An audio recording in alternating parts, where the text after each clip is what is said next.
ഇതിന്ന് വന്ന തേങ്ങയാണ്. അത് നമ്മൾ കർഷകരുടെ അടുത്ത് ഡയറക്റ്റ് പോയി കളക്ട് ചെയ്ത് കൊണ്ടുവന്ന തേങ്ങയാണിത്. ആദ്യം ഇത് തേങ്ങ വന്ന് നമ്മളിവിടെ ഇതിപ്പോൾ നമ്മളിവിടെ ഉണക്കാനും പ്ലസ് ഇതിന് ചെയ്യുമ്പോൾ, അതായത് തേങ്ങ എണ്ണയൊക്കെ ചെയ്യുമ്പോൾ ഈ ചിലത് മുളച്ച തേങ്ങ വന്നിട്ടുണ്ടാവും. ഇതൊക്കെ മുളച്ച തേങ്ങയാണ്.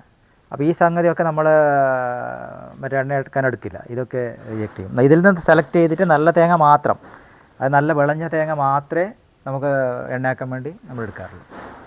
അങ്ങനെയാണ് നമ്മൾ ഒരു ക്വാളിറ്റി കൺട്രോൾ സ്റ്റാർട്ടിങ് മുതലേ നമ്മൾ സ്റ്റാർട്ട് ചെയ്യും. ഇതിപ്പം ഉണങ്ങിയ കൊപ്രയാണ്. അത് നമ്മൾ ഡ്രയറിൽ വെച്ച് ചിരട്ടയിൽ നിന്ന് എടുക്കാനായ കൊപ്ര നമ്മളെടുത്ത് ഇടുന്നിരിക്കുന്നു. ഇത് വെച്ചാൽ നമ്മൾ 500-600 തേങ്ങ വരെ ഇതിൽ വെക്കാം.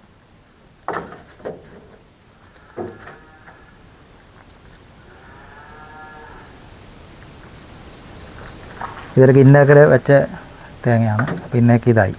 നാളെ ഇതിൻ്റെ ചിരട്ട എടുത്തിട്ട് പിന്നെ ഒരു ദിവസം കൂടി ഡ്രയറിൽ വെച്ചാൽ നാളേക്ക് നമ്മളെ കൊപ്ര റെഡിയാവും.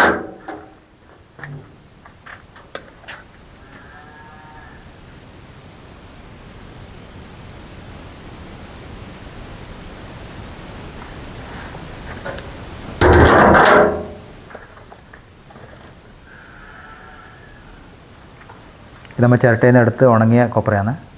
അടുത്ത പ്രോസസ്സിലേക്ക് പോകുന്നു.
അതായത് നമ്മൾ വെളിച്ചെണ്ണയിൽ തന്നെ ഇപ്പം അതായത് ഇത് കോൾഡ് പ്രസ് കോക്കനട്ട് ഓയിൽ, മറ്റേത് എക്സ്പ്ലർ ആട്ടുന്ന വെളിച്ചെണ്ണ.